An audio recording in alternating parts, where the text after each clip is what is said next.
Starting on day one, we will end inflation and make America affordable again. In the last 3 weeks in total, the stock market has lost $4 trillion in value. Just yesterday, Tesla stock fell 15%, its worst hit in 5 years. This might come as news to Trump, but it is not illegal not to buy Elon Musk's products. Instead, there is nothing illegal about a boycott. GB News announcing that they are suspending Dan Wootton. Were you sacked? Is that why you were so upset? No, absolutely not. I mean, as you've just said, Dan, that if I was sacked, they wouldn't have let me make a goodbye speech. GB News presenter Dan Wootton has been suspended by the Mail Online over serious allegations. I was speaking about this with Alex Phillips and Father Calvin Robinson. I don't think we as a nation have time for pussyfooting around things. We need to be able to say what needs to be said.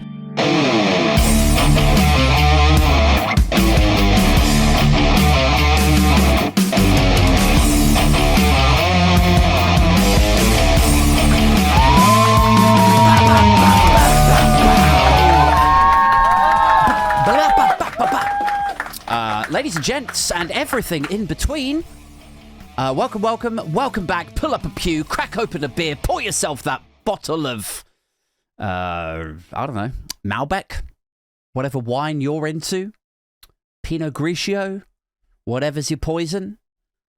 Crack open a beer, pour yourself a bottle of wine, rack up a, whatever. And join me for the next hour or so as we once again delve into everything that is shit and piss and awful and more shit about the modern world and indeed this formerly Great Britain. As you join me, as we embark together on another episode of Aid Thompson and Other Disappointments. Sorry I had to bail on the Friday Night Live show, guys. If you're a new listener or a new viewer on the YouTube channel, and you're not familiar with what we do in our little community, in our little cult. It is a cult! Once a week I do like a pre-recorded show like this in midweek, Tuesdays, Wednesdays, thereabouts. And then usually on a Friday night we do a live stream at 7:30. And it's a good time, right? It's good fun. We have the channel members, the Patreons, subscribers, whoever. Everybody's welcome.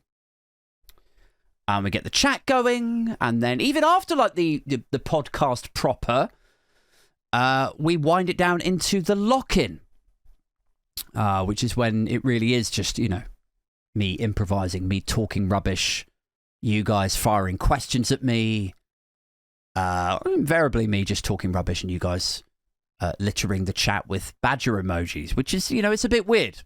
Gonna just say that. Let's just call it what it is. It's a bit strange. But it's fun. It's a good time most Friday nights. But you will be aware, frequent viewers will be aware that for the last couple of weeks, the first one I had to pre-record a show.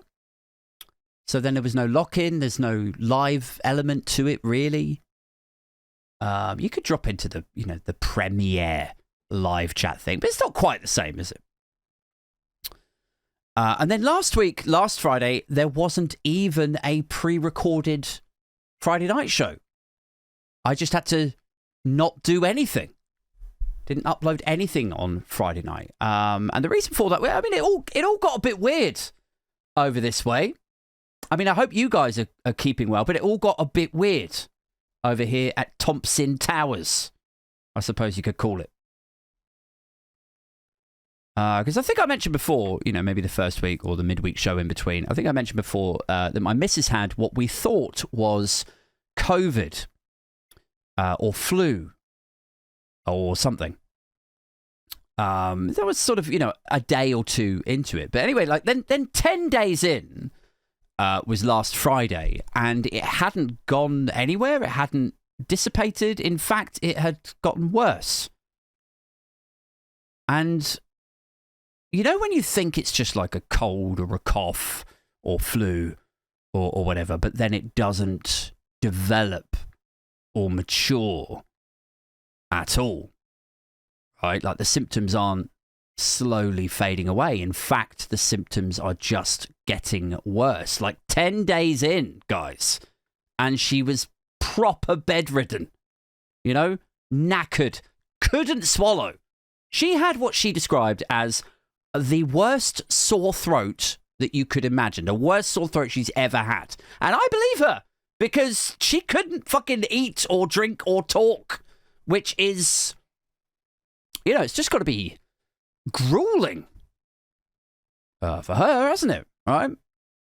Can't eat, can't drink, can't even really talk, certainly not for lengthy periods. And like a couple of days in, you're sort of doing the resident GP dad kind of stuff, dad of the house kind of things, where you're like, you know, are the symptoms changing? You know, they are changing slightly. Okay, well, you'll probably be all right in a couple of days. You know, it's only a cough. It's just a sore throat. You'll probably be all right in a couple of days, sweetheart. But then you're on like day 10. And I'm like, I mean, if she's in this much pain and she basically can't even eat now or drink fluids, you know, if you can't drink, like, you could go without food. Human beings can go without food for days, probably weeks. I mean, I've kidnapped, starved and tortured Reform supporters before for weeks on end, and you'd be surprised how long they last for. But yeah, if you can't ingest water, if you can't drink water and fluids, I mean, you're in trouble, right? So I'm thinking, okay, well, maybe now we have to head to the doctors. And I've told her before this, I'm like, you need to go to the doctor. Just go to the doctors. Just get antibiotics. Just go to them. She's like, oh, no, I'll probably be all right. It'll probably get better. I'll be okay. Day 10, I'm like, we should probably go to the doctors then if you can't ingest fluids. If you can't even drink water, maybe it's time for the doctor, my love. But I'm sort of assuming that the doctors will, you know, pyre off with antibiotics, even though she's quite clearly, like, in agony. Like, how do you expect her to take tablets when she can't even fucking swallow? How is she going to ingest that? Water's too much. So what's this little tablet going to do? 2 of them at a time, twice a day. Right. I wonder how this is going to work. I wondered. But we go to the GPs. We get the tablets from the local pharmacy. She can't really take them. And even after she does, like, she forces them down. Obviously, it has no immediate effect because it's only day 1 of the prescription. Right? So then we're like, well, you know, what do we do? Like, she can't ingest fluids. She can't eat. Can't really talk. And this swelling, like the swelling, I didn't even mention like half of the symptoms that she's had. Like, she went green at one point. She had like a roasting temperature. Glands are swollen up. Super fatigued.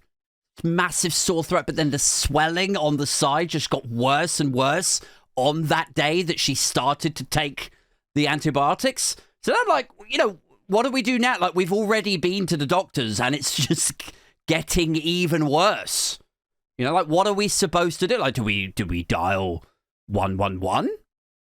You know, is that the next step that you're supposed to do? But like, I've dialed 111 about 5 times in my life, right? 5 separate occasions. I've been scared enough about something that I've dialed 111 instead of 999 for any international listeners. You're supposed to dial 999 if it's a real emergency, 111 if it's like, you know, the health service to check your symptoms, to see if you really do need a paramedic or if you should go straight to hospital or something, right? I've dialed them about 5 times in my entire life, and every single time I've spoken to them, I don't know if it's valid advice or they're just trying to cover their asses. Because if they tell you not to go to hospital and then it turns out that you should have gone to hospital, then, you know, it's on them, right? You might sue them. But every single time I've dialed 111 to speak to a health counsellor, nursing advisor lady, they've just told me to go directly to A&E. So it's a bit like, why are you even here then? You know? with the 111 service?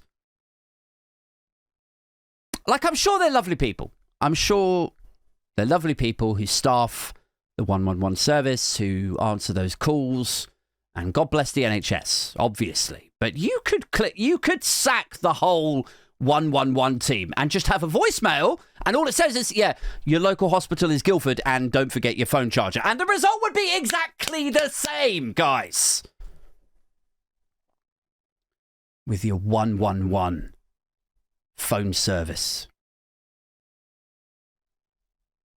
Like, I'll tell you what it's like, right? It's like the healthcare equivalent. Dialing 111. It's like the healthcare equivalent of, you know, like the lady that welcomes you in the NatWest branch. You know? You go into your banking branch, your Santander branch. It's like the lady that welcomes you into that bank, into that branch. And you just immediately think, like, what are you even here for?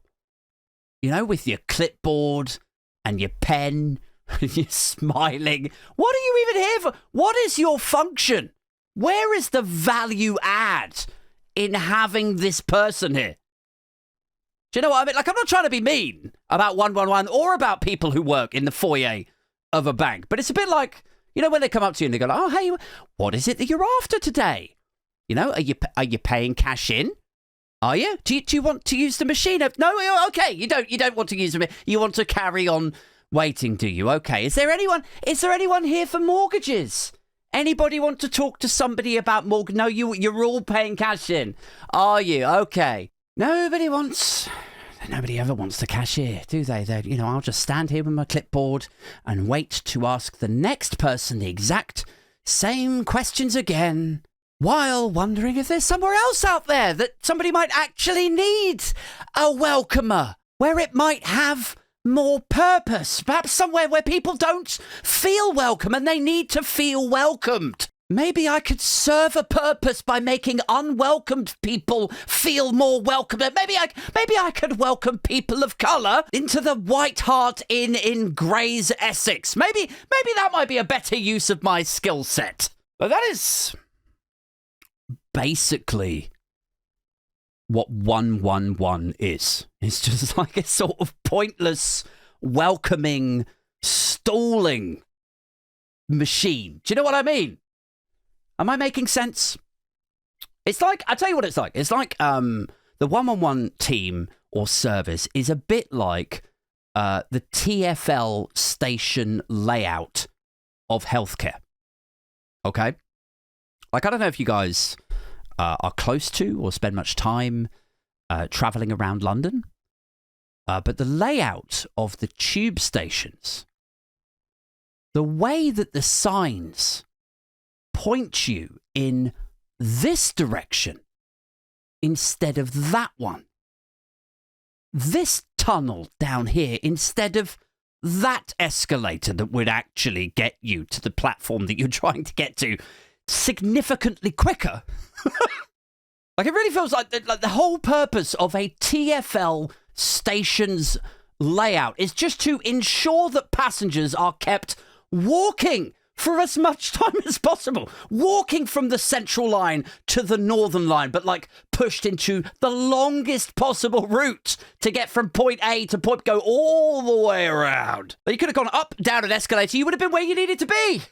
But no, to keep everybody moving, you got to make them walk right round the perimeter, half a mile around the perimeter, just to avoid a clump of people all backing up and jamming up a platform. And it kind of, you know, inconveniently, pathetically makes sense, right? If you just let people walk the quickest route, it would jam up the platform. It would be overcrowded. If all the sick people turned up to A&E at the same time, it would be even busier than it already is. Now, obviously, you know, in the TfL or, you know, whatever your local train rail provider company is, right? Obviously, in that scenario, the solution is to increase capacity, isn't it? To run more trains, to widen platforms, to build more stations, to make the trains bigger. But everyone shits their tits, don't they, about an extra 57 pence a week going on tax, or hiking the rail fare up again another 10 pence. So now the output of that is that we all have to deal with hour-long 111 phone assessments that provide absolutely no value or purpose to anyone, and half a mile of unnecessary tube station walking. But anyway, so we head to the hospital. My mum is at home with the kids, looking after them. I'm not sure she's entirely happy about it, but it's, fine, whatever. And I did actually pre-record a podcast, weirdly, that lunchtime, Friday, while we were waiting for my mum to come over. But the whole thing had like one joke in it, and the rest of it was just dark and depressing reflections on the Tate brothers and the crossbow murderer story. And like, some of you have dabbled, right? Some of you listen, and people on the Patreon have dabbled with, content creation before, and you run your own podcasts and everything. So you will know this feeling when I say this. But like, I came off the recording, finished it up, an hour long, and I looked at the file and I listened back to like a little bit of it, and I was like, do you know what? Misogynistic hate crime murder content, it's not that funny. It's difficult to mine the humour in a triple fucking murder by a misogynistic Tate fan. It's hard. I'm not saying there's nothing funny about it. I'm just saying I, as a satirist, as a comedian, clearly I'm not skilled enough. Maybe there is something funny in there, deep, deep, deep down. On International Women's Day. Indeed it was. Like, it just didn't feel like it was in the amusing category. I found it difficult. So yeah, anyway, I listened to about 5 minutes of it back, thinking about editing, and I was just like, this is fucking shit. And threw it straight in the bin. Just got rid of it. This is what I'm always so keen to emphasize, by the way, on the increasingly frequent occasions that I get criticized now. Is like, whether it's a blue sky thread where I'm taking the piss out of a journalist, or if it's a video about Trump dying, or if I'm roasting a paedophile priest, or whatever. Like, whatever it is that I'm writing some material about, or whatever. When people clap back and they say, well, this is really distasteful. And normally I like your stuff, but this, sir, this is in incredibly poor taste, Aid. I'm like, I mean, if you think this is bad, right? This is just what made it out. This is like, you should see my drafts. You should see the offcuts, the cutting room floor cuts. You should listen to the stuff where I'm just like, I don't know. Anyway, so where was I? I'm hot-tailing it to A&E, right? We've decided to go to the hospital. The missus thinks it's an abscess now, right? Side of the face, side of the head. She thinks it's an abscess because her cheek and her mouth and all of that, like, it's all swollen. But before it was just like her glands up, but now it's like, right? And she's had the antibiotics, she's had rest, paracetamol, but no, she still can't drink or eat or talk. And she thinks that it's an abscess. And so I'm like, look, if this is actually an abscess and it fucking pops or whatever, like, we are going to wish that I had got you to A&E as quickly as fucking possible. So I'm driving like I'm about to miss a flight. I'm tearing round corners. I'm speeding where I shouldn't. I'm undertaking families on the school run. I'm just driving like a massive bellend. And my girlfriend, bless her, is in the passenger seat. She's just like, why are you driving so insanely? I'm like, are you joking? Like, we had to wait for my mum. We had to wait for nursery to finish. Like, you say that it's an abscess. You say it's like it could blow at anybody. I'm imagining some sort of time bomb locked into her face with like a digital countdown clock and like red wires coming out. Like she could blow at any second. I'm like, I'm just trying. You say it's an absent. I'm trying to get us to the hospital like as quickly as possible. She's like, you're gonna have a fucking accident. And we're going to end up with the paramedics coming out to us roadside and Ubering me into casualty. She's like, is that a strategy for beating the weight here? Is you're going to plow into a tree to get an ambulance to come and collect me? Like, what the fuck? But we don't crash. We don't crash. We park up in a hospital car park. We briskly rock up to the entrance. And there is, of course, an admin lady on the desk. And she's like, what's up? What seems to be the problem? And I'm like, yeah, my partner here has, she's got a... And the woman's like, can you speak into the microphone, please? And I'm like, yeah, sorry. Yes, my partner here has had a sore throat for 10 days, fever, fatigue. She can't eat. It's so painful. She can't drink. It's spread. It's like really swollen out there. It's gotten really bad. And we're now terrified that it's an abscess. And they kind of they kind of push back a little bit on hearing this. They kind of push back. Like they didn't say, oh, come on, a sore throat. Really? Like, take a look around, mate. There's people with fucking arrows have gone through their heads sat over there. Like, they weren't that brash about it. There was a tone to it. There was a sort of dismissive, pushbacky tone to it. They were like, well, have you seen a doctor? Have you seen a GP about it? Like, did you even call 111? And I'm like, no. I don't need a mortgage. It's like, at the moment, I'm already tired and pissed off. I'm not in the mood for this pushback. A sore throat. I mean, have you seen the doctor? Have you seen a GP? Did you even call 111? Like, I just want to be like, do you honestly think that we just flipped straight to fifth gear with this? Is that what you think happened? Like, my girlfriend woke up, she was like, oh my God, I think I've got a bit of a sore throat. Get me to the hospital. I'm like, are you sure you don't want to try some Nurofen or something? And she's like, oh, I'm sorry, Dr. Aid, are you a doctor now? Here's the phone. Dial 999, you cunt. Like, is that what you think happened? Oh, just get me to the hospital. Every time there's just a slight trace of a sore throat. Like, you think I want to be in casualty, do you, on my Friday night? Do you? Do you think this is a good old time for me, do you? I mean, I know I'm a lonely 44-year-old father of two with no friends and no hobbies, but I draw the fucking line at hanging out in a hospital on a Friday night, spending my Friday night just hanging out in casualty. It's like the next level down from Wedding Crashers or something. I don't know. But obviously I didn't say any of that,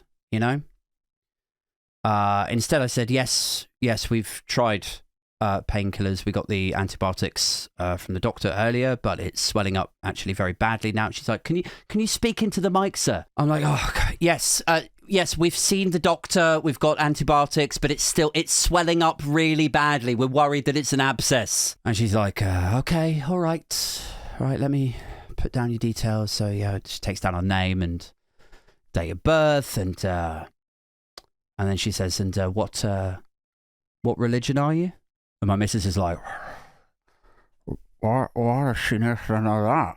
And I'm like, well, they need to know where to send you when your fucking head explodes. Because like, why not make it a fun time? Why not try to make this fun? Roast the missus for a bit. So we get into the waiting area. There's a big sign up in the waiting area above everybody's heads. It's big red with white letters on it. And I swear to God, I swear on my life, this sign in the A&E waiting room, it's about allergies, right? There's a big sign up there and it says, no nut zone. It's a no nut zone. Guys, no nut zone. It's not okay to do that there. And I can't help but take the piss. This is what I do. in these situations. Like, it's funny to me. These ideas just leap into my head. Like, I look up there and I'm like, I mean, I understand like the no smoking zone. Like, this is a no smoking area. I guess on occasion you might find somebody still that goes into a kind of commercial or public sector office or waiting area and they don't know. Or maybe they're from a different country and they don't know that it's not okay to smoke in an area. So they put up a sign. It says smoking is not permitted in this area to guard against that, right? Kind of makes sense. But no nut zone. Like, it's obviously such an endemic problem in A&E. People coming in there, getting the horn. And I look over to my missus. I'm just like, oh, look at check out the sign. And she reads the sign and immediately gets it. And she does like that sort of smile where it's like she's laughing.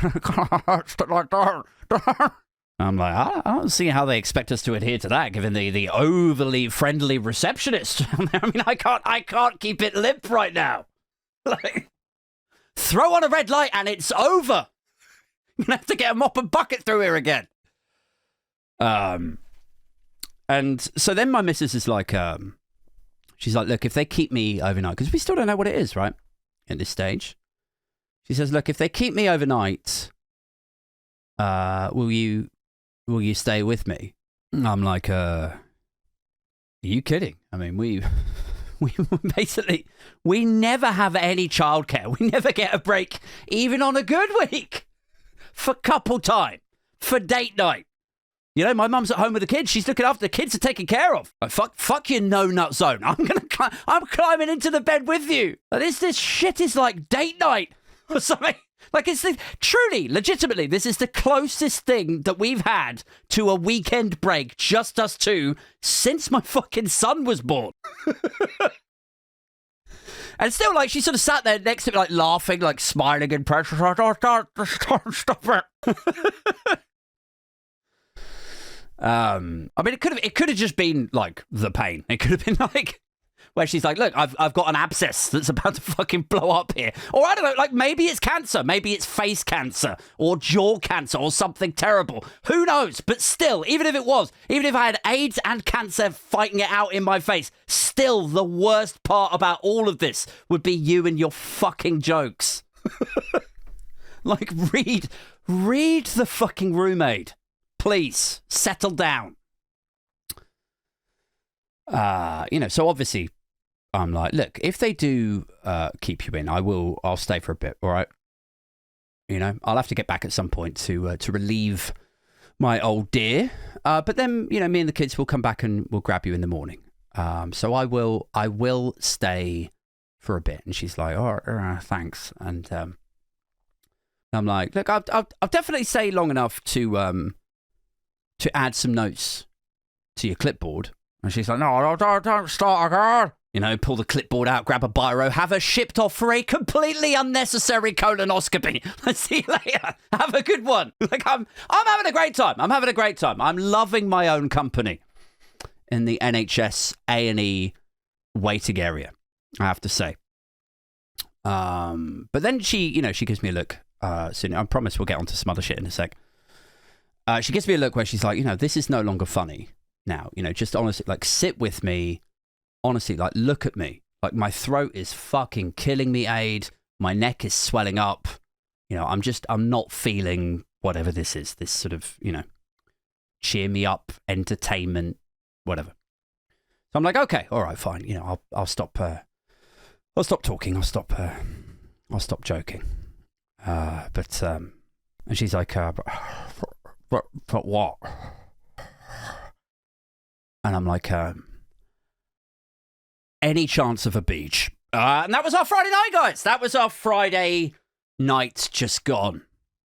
In case you were wondering why there wasn't a Friday night live show. And yes, she's on the mend now, I can confirm. At least it appears that she is. You know, she's had a few of the anti-Bs, the tablets. They jacked her up on steroids in the hospital, so that was fun. She was on an IV for a little bit with more of the antibiotics or something. She's still proper wiped out though, man. Like, everybody's saying it might be glandular fever or something. But whatever it is, it's done a number on her. This, whatever it is no joke. like, put on a mask or something. You do not want this shit in your house. What else is going on? Should we talk about something else? Let's talk about the United States, shall we? The week in MAGA so far. Let's do it. Okay, so let's talk Trump and Tesla and the stock market and Elon Musk, shall we? Donald Trump owns a social media platform called Truth Social, which he had built after he was kicked off of Twitter. I think that was around the January the 6th insurrection sort of time. So he built his own platform. And now he posts truths on there, which always sounds a bit funny to me. Like, I post truth, but then it's like post-truth era that we're living in. Because he invents these whole other realities that he and all of his disciples wish to follow him into. Anyway, on Truth Social, he posted something, I guess it would have been late last night in America, very early this morning here.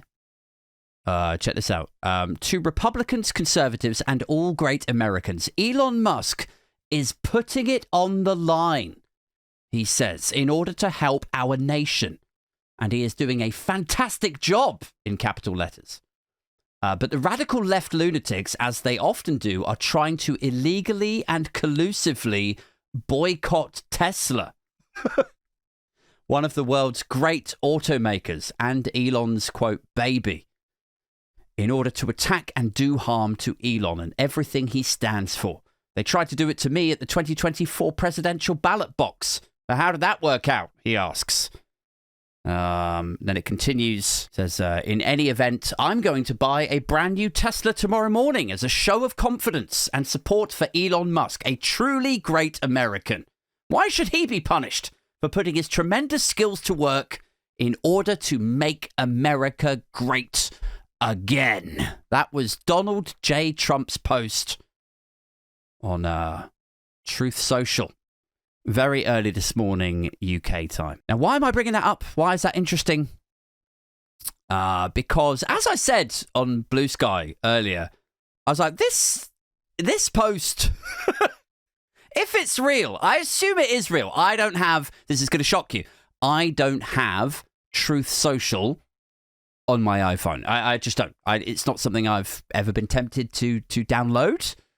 It's not something that I think is going to bring an awful lot to my life, to my lifestyle.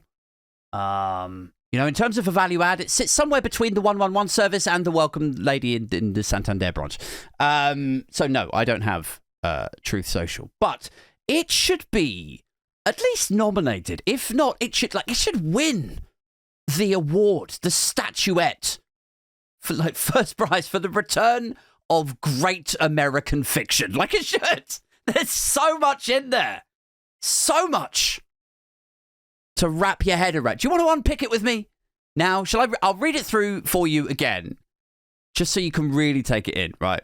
To Republicans, conservatives, and all great Americans, Elon Musk is putting it on the line, he says, in order to help our nation, and he is doing a fantastic job.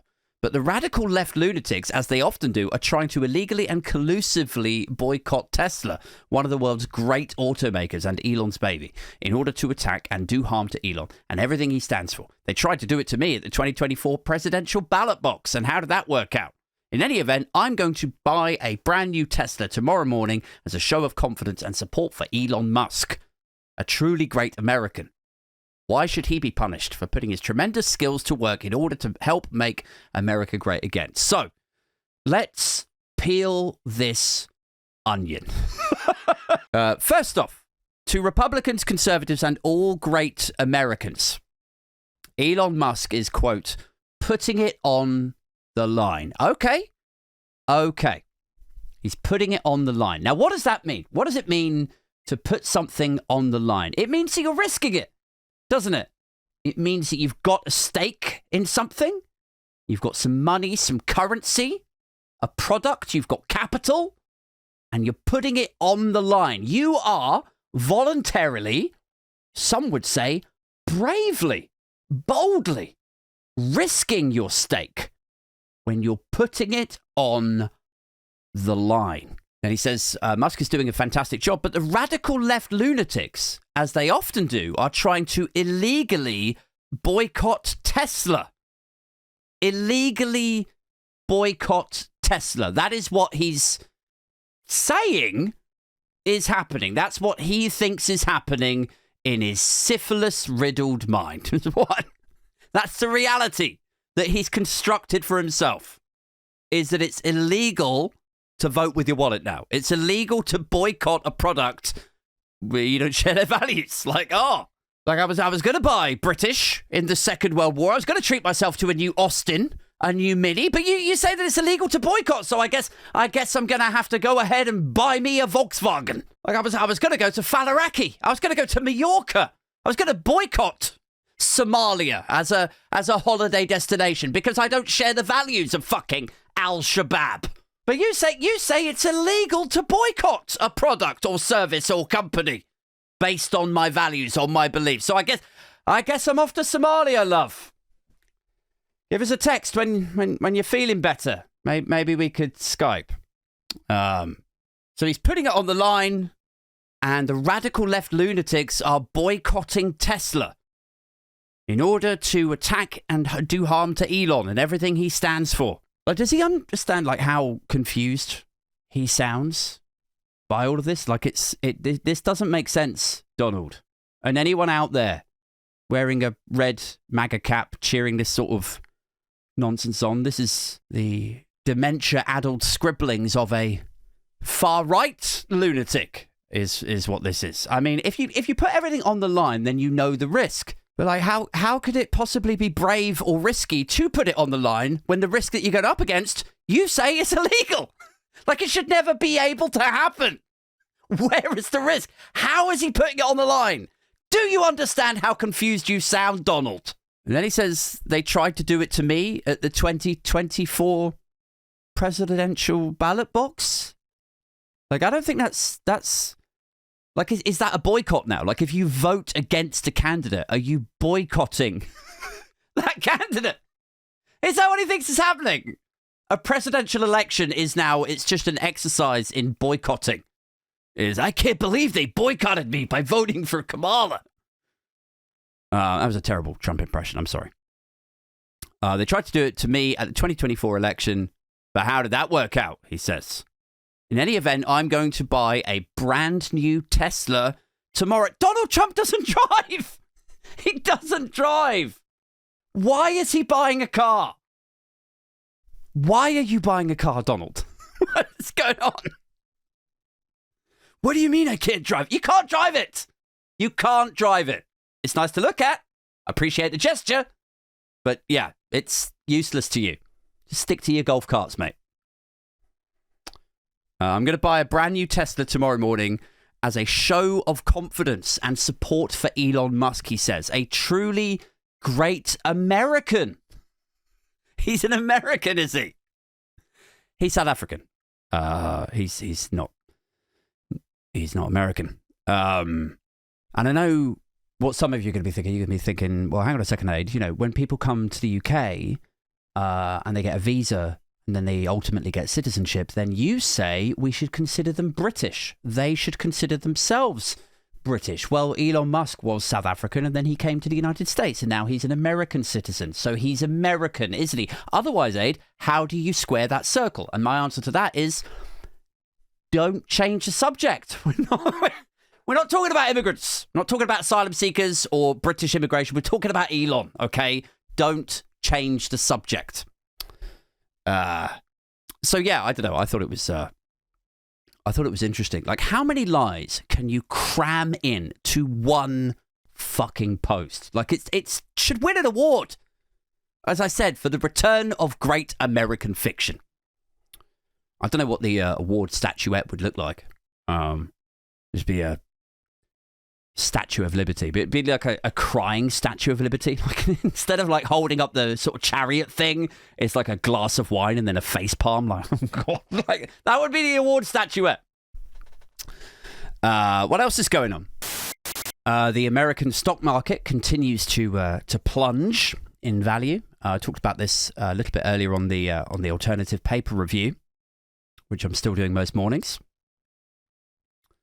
The billionaires who were present at Donald Trump's inauguration, combined worth-wise, combined share stock portfolios, they've now had, I think was it $211 billion wiped off their like net value in the last few days. 200 billion. And there's so many stories bouncing around. Like it's got a picture of like Jeff Bezos, Mark Zuckerberg, Elon Musk, Tim Cook from Apple, I think a couple of others. And they're all stood there at the inauguration. You know, they're all welcoming him in, and they've all bent over backwards or kissed the ring or whatever phrase you like to use to curry favor with Donald Trump and his administration. Like, please don't regulate us. Please give us tax breaks. And now we're, what is it, 40 days into the presidency or 50 days? And they are seeing the fruits of those efforts, aren't they? You know, and it must be hard to handle. Must be hard to psychologically manage if you're a billionaire. You're trying to weigh up your options the other side of the election in the campaigns. It's like, who are you going to back? You know, corporately, which way are you going to go? Are you going to go more progressive, more touchy-feely, more liberal, or are you going to get more mean-spirited, harder right, more Trump-like? Well, we're going to cozy up to Trump. Yeah, we're going to donate $10 million to his campaign and $100 million to his inauguration fund. We're going to trash moderation and, right. We're going to tell him that if he gets in, we're going to trash our DEI programs. No more diversity, none of that inclusivity bullshit. Right. Okay. Is that a good corporate strategy? Is it? Absolutely. Yeah. I think the diversity programs have they've worked, and the BLM logos and the inclusivity hires and the woke stuff. I think that's it's all kind of played out now. Right. Yeah. I guess we fixed it all. Right. Yeah. I think it's time for the pendulum to swing back the other way. So you know what they say. Go woke, go broke. 6 weeks later, the admin walks in. Yeah, I've just checked your personal stock portfolio. It's worth $27. Like, what the fuck? Yeah, your Tesla stock is junk, mate. Jesus Christ, don't I have anything? No, you got 2 Melania coins and a food stamp. Best of luck, mate. $200 billion poorer as a result of these policies. And, you know, I said on the paper review this morning, I was like, don't worry, lads. You know, look out for my trickle up give-a-fucks. I'm sure you will see them materialize any day now. Any day now. They'll be right with you. I was preparing like predictions for what the next thing is going to be. How Trump will respond to this. And I actually think, like, since the paper review this morning, I actually think more and more that this will be blamed on Europe. Because if you consider what Vladimir Putin would want, like how he would want this whole thing framed, then blaming it on Europe, like Europe are luring away our investors, Europe are doing their own trade war on the United States, it's because of Europe. They're all selling their American stock and they're running over to the European exchange. Like that sort of rhetoric and blame would fit right into Putin's desire to see a divergence, to see a break between America and the EU further, right?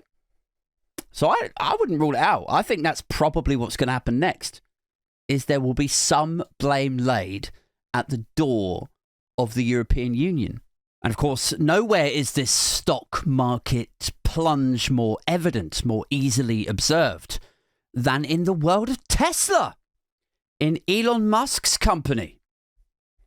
In response to this, by the way, this truth post thing that Donald Trump put out. I mean, basically what it is it's an advert, isn't it? It's an advert for Elon Musk. Like, if you've kept abreast of movements in the Tesla share price arena, you will be aware that the value of Tesla as a company, and so, by proxy, the value of Elon Musk, because he owns such a chunk of Tesla. I think he owns like 20%, does he? Or 15% of Tesla.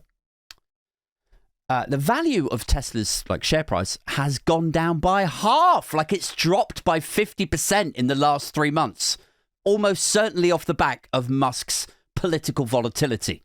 The Nazi salute, all of that behavior, it's really turning people off. Sales of Teslas have completely collapsed, especially in Europe, right? So the share price has just tumbled.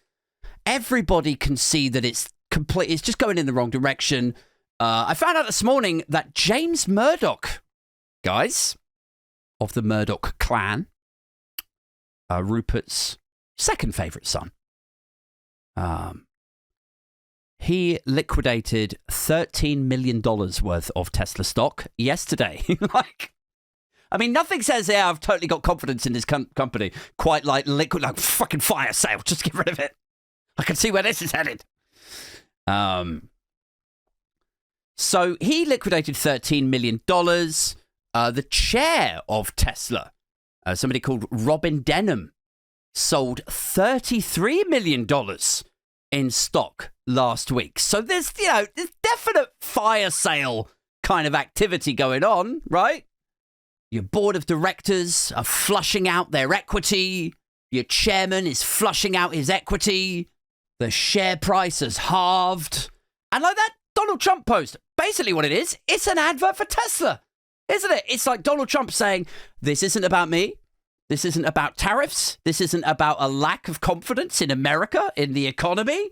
All this is radical left lunatics sabotaging Elon. So if I were you, I'd go out and buy a Tesla today.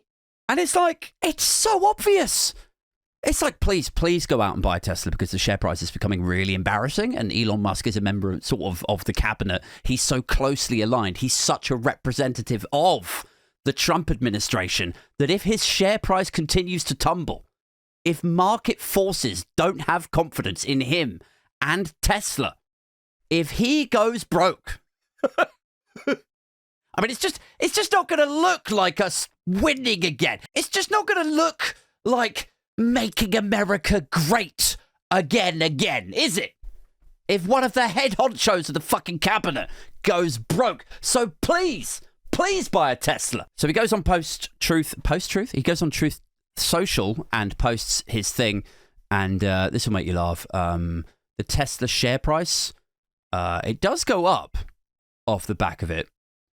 It looks like this morning the market's open, bounces up from 220 to 235. Sorry, this isn't very funny, is it? But it increases slightly, but it's nothing on it was $500 a share. It's down to almost $200 a share, and it's off the back of his announcement, it's gone up to 220. That's it. It's had no effect because the people who invest in these products, the people who buy these shares, are frankly, not to put too fine a point on it, but they're not the same dirty, stained, blue overall, tobacco-chewing, red-cap morons that you could persuade with all of your other bullshit.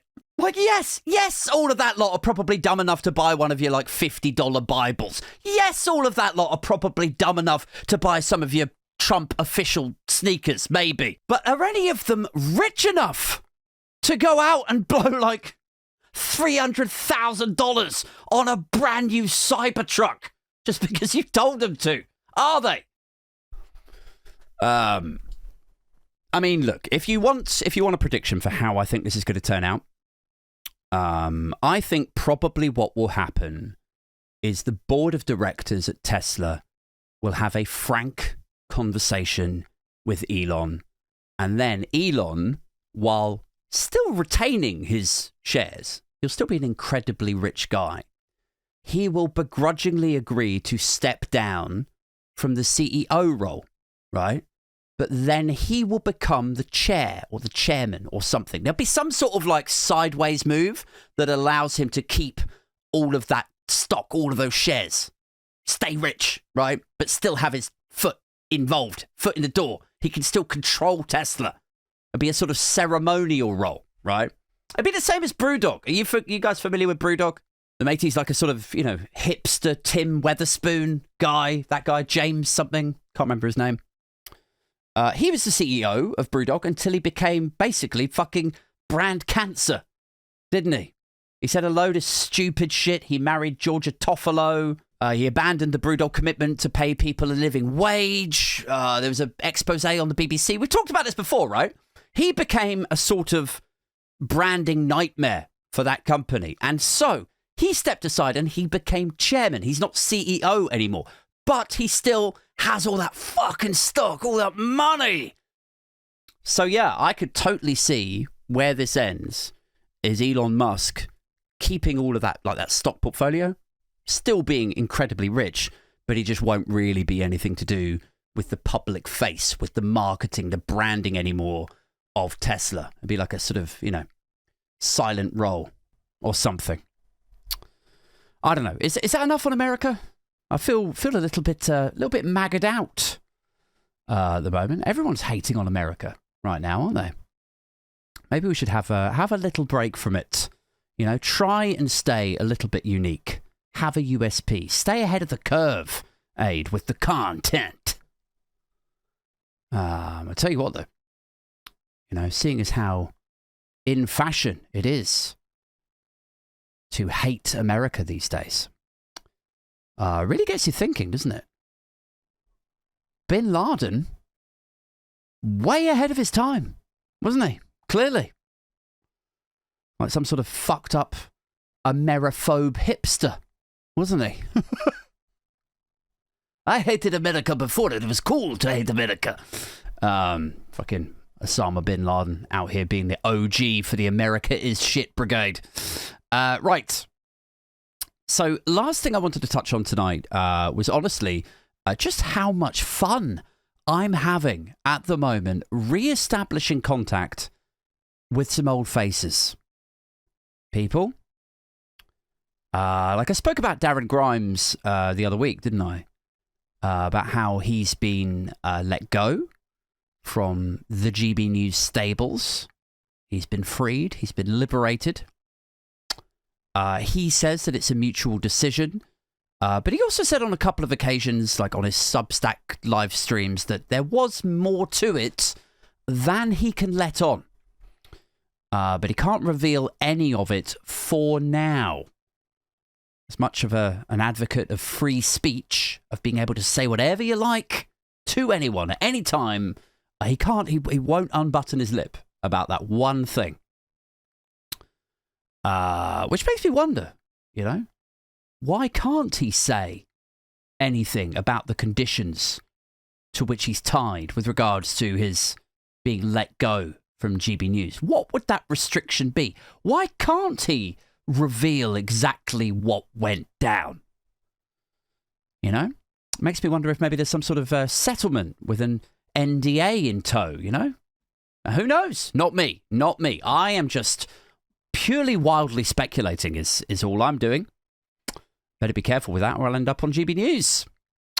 But I spent so much time mocking him the other week that I actually missed the upside to the whole thing, which is that when people like him make that pivot, right, to the independent journalist arena, now I can say whatever I like. Now I'm free. I won't be restricted by anyone. Now it's free speech. When they make that move, when they start that new career move that they all run to, when they move from GB News to YouTube or Substack, they do, the upside here, they do become easier to engage with. From my perspective, they become way, way easier for me to make contact with directly, which is fun, I think. I've been having lots of fun with that in their respective live chats. So I have. Like the other night, he came online and he was doing his usual shtick about how, we just do not have the time, is what he said. God, that sounded Scottish, didn't it? Didn't sound anything like his Geordie tones. We just do not have the time, he said. And free speech, and he was babbling about how when he walks down the high streets in Newcastle, he can't understand anyone anymore, and he hears all of these different foreign accents. He doesn't know where he is anymore. And I was there, like in his in his live chat. I was like, this is going to be fun. He was like, I go down the high street and I just hear all these accents. Everyone sounds foreign. I don't even know where I am. And he went, right, okay. I started typing. I was like, so you go somewhere and the accents aren't quite what you might have historically expected. Is that what you're saying? His loyal fans are like, yeah, whenever I go down my high street, my local high street, it's never the indigenous English people. I hear all of these accents. Oh, it doesn't even feel like England anymore, they all say. And I'm like, oi, Darren. I'm still typing. I'm like, oi, Darren, do you feel similarly? Just curious about this.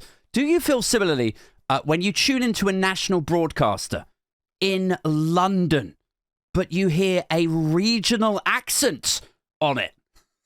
Like, how does that make you feel when you tune into a national British broadcaster broadcasting out of London, but the first accent you hear on it is a regional accent? How intimidating do you find that? How uncomfortable does that make you? And then he's babbling on about how he's taken this big risk by leaving GB News. We still don't know under what terms and conditions that exit was constructed or negotiated. But he says he's taken a big risk by leaving GB News, and he says it could be the biggest mistake in the world. Like he's put it all on the line, guys. Like Elon, he's put it all on the line. Like maybe if it all falls to shit, he could just blame his lack of subscribers on people boycotting him. Like it's illegal to boycott me, I say. Like it's not enough. It's not enough that I should be allowed to say whatever I like to whoever, no matter who it upsets, all of the time, every single. It's not enough to have free speech. I demand that you listen to me and you pay for the privilege 24/7. So he says he's really grateful to those of you who have signed up for his Substack. I've signed up for it. Have you guys? I was dead excited. I was straight on there. Please sign up for his Substack. It is the best comedy content I've ever seen. I mean, I can't wait for the next episode. Can't wait for his live streams. He says he's really grateful to everybody who signed up for it. So then I go back into the live chat because he's like, he misses his GB News salary. Like he was being paid pretty well for appearing on GB News. He's like thankful for the people who have signed up for the paid tiers on his Substack. So I'm like, oi, Darren, if you're short cash, if you're looking for cash to backfill the salary, I'll upgrade to paid right now. If you hit yourself over the head with a crowbar, son, like I'll throw in a tip. Of course I will. Like I know it might seem like you're onto an earner right now, Darren. It might seem like you're onto a winner because you got your, I don't know, like 200 Patreons or your 200 paid Substack subscribers like in a day or in like 2 days or whatever. But honestly, a little bit of advice from one content creator to another, Darren. Just please consider how many would pay for footage to see you take a bath with a toaster, Darren. That would be like the market is there. It's there for the taking. It's like Cameo. It's Cameo for people with an IQ above 90. That's what it is. People will flock to that shit. You think Kate Nash wants to sell butt pics? You think Lily Allen wants to sell foot pics? No, of course they don't. But they're finding a market, Darren. They're giving the people what they want. They're going where the money is. I got to be careful, man. If I start lobbying or telling people to take a bath with a toaster in exchange for money, I'm going to end up on fucking 4chan or something like that. Another one was Dan Wootton. Dan Wootton is a guy, an ex-GB News guy, who's also made the move to independent free speech journalist, previously oppressed, previously persecuted and restricted. Dan Wootton, outspoken. You can catch it every night on live stream. I think he's broadcasting from his spare room now. Possibly not the first time he's had cameras set up in there. I'm just going to say that. If you've read the byline investigation into him. Little reference to that. Anyway, he was chatting to that reform matey, Rupert Lowe. He's a guy that's gone up against Farage, and they're on about, like, in his interview on his live stream, they're on about Nige, and they're on about the direction of reform and whether or not there's any substance to the allegations floated about this guy, about Rupert Lowe. And so then I decide to barge in once again to the live chat.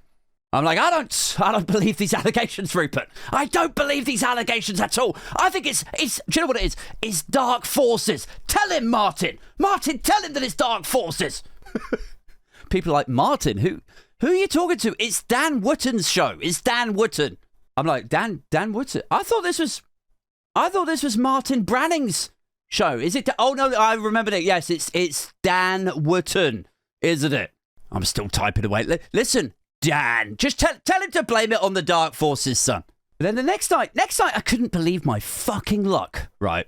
Because the following night, Darren Grimes was on Dan Wootton's live stream. Like, he was his guest. Like, there were all of these people, all of them are sacked and let go GB News guys, and now they're all just guesting on each other's YouTube channels. So that's what they do. The whole thing's just this ugly fucking political human centipede of culture war bollocks. Anyway, Dan Wootton is on there, and he's interviewing Darren Grimes, and there's people asking questions in the live chat. Of course, there are, regular Q&A, people getting involved in the broadcast. And then I barge in. I'm like, yeah, I've got a question for Dan. I've got a question for Darren. Oi, what's your thoughts? What's your respective thoughts on political accountability, on accountability in politics, given that you are both young, gay, former GB News presenters who have both been investigated for sex offences? What's your vibe on that, lads? Because Wootton was investigated by Byline Times and the Metropolitan Police. Darren Grimes, allegedly, was investigated by GB News' HR team. His name also features in the Byline Times investigation. Darren Grimes, by all accounts, was only given his job back after the sexual harassment allegations off the back of Dan Wootton's support. Like, he was on a conference call going like, I don't know, no, he's all right, give him his job back. Everyone's like, well, if Martin Branning says he's all right, then, oh yeah, back you come, Darren. Cheers. Yeah, so, sorry about all that. So yeah, I've been having a good time, man, this week over on the live streams. I might continue it next week. Maybe I'll video some, show them to you. I was thinking actually for next week's show, I might expand the campaign, if you like, to include ostracised former Tory MPs, like people like Jonathan Gullis. What could I do to him? How could I inflict discomfort or frustration or embarrassment on somebody like Jonathan Gullis? Could I invite him to an interview somewhere, right? Because he's infamously jobless. He's always in the Telegraph or on GB News or Talk TV complaining that nobody will give him a job. Now he's been ejected from Parliament. I'm like, maybe I could invite him for an interview somewhere,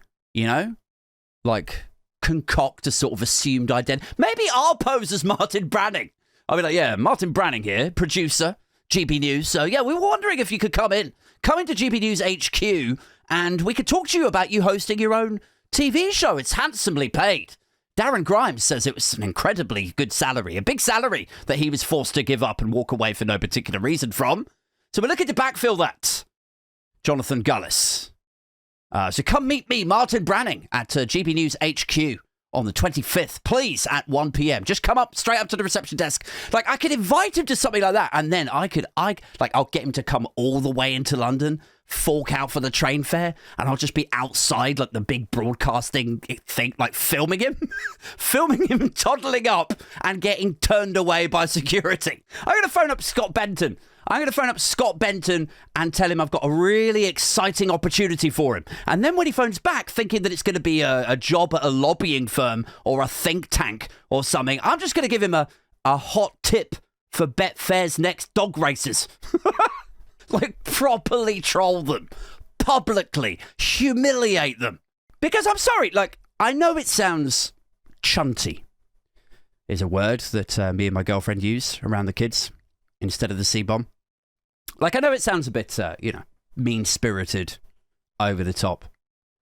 But I am of the belief that if you feed your family, if you pay your bills by referring to others who are struggling as, what was it Gullis called them? Like scroungers and scroats.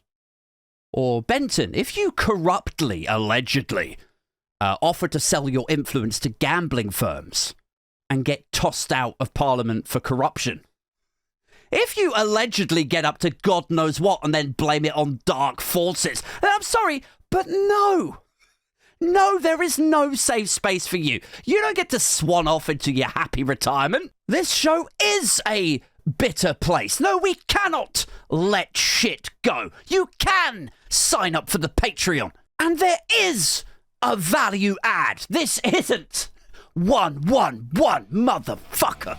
Right, that's it, guys. I gotta go. Hopefully I'm back this coming Friday night. Maybe not, though. Maybe not. Honestly, we're just gonna have to see how it goes. But until next time, stay booge, keep it Bimfluencer, and fuck Darren Grimes. Peace. Just another video.